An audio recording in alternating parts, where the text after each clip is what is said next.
تنفيذا لتوجيهات الرئيس عبد الفتاح السيسي رئيس الجمهورية القائد الأعلى للقوات المسلحة بتخفيف الأعباء المعيشية عن كاهل المواطنين، أصدرت القيادة العامة للقوات المسلحة أوامرها إلى هيئة الإمداد والتموين التابعة للقوات المسلحة بتجهيز وتعبئة وتوزيع أكثر من 1.5 مليون حصة غذائية بنصف الثمن من خلال مراكز مشروعات الخدمة الوطنية بجميع محافظات الجمهورية.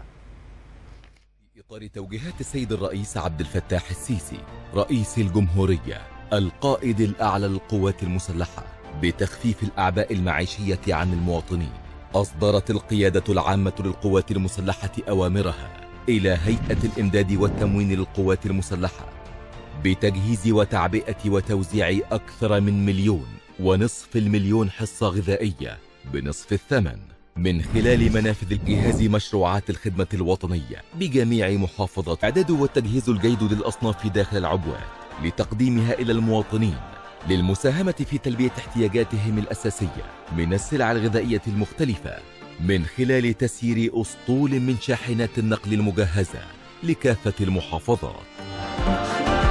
وأعرب المواطنون عن اعتزازهم بالدور الوطني الذي تقوم به القوات المسلحة انطلاقا من مسؤوليتها الاجتماعية في تخفيف العبء عن كاهل المواطنين خلال تداعيات الأزمة العالمية. احنا احسن من دول كتير خالص، وربنا يستر علينا، وربنا يخلينا رئيس، وربنا يخلي شعب مصر كله.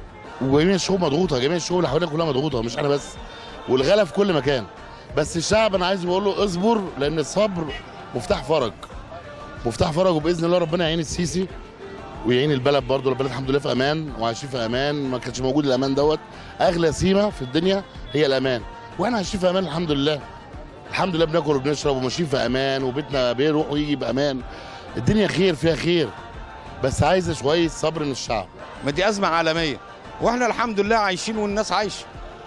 الناس عايشه ما فيش مشكله يعني، وبدليل ان الحاجه اهي موجوده اهي والناس كلها ملمومه عليها اهي، حاجه رخيصه كويسه. في ناس كتير قوي يعني في بلاد اجنبيه بشوفها في التلفزيون مش لاقيين الحاجات دي كلها، فاحنا بالنسبه لنا وبالنسبه اللي احنا فيه ده الحمد لله كويسين الحمد لله، وبنلاقي كل المنتجات في السوق.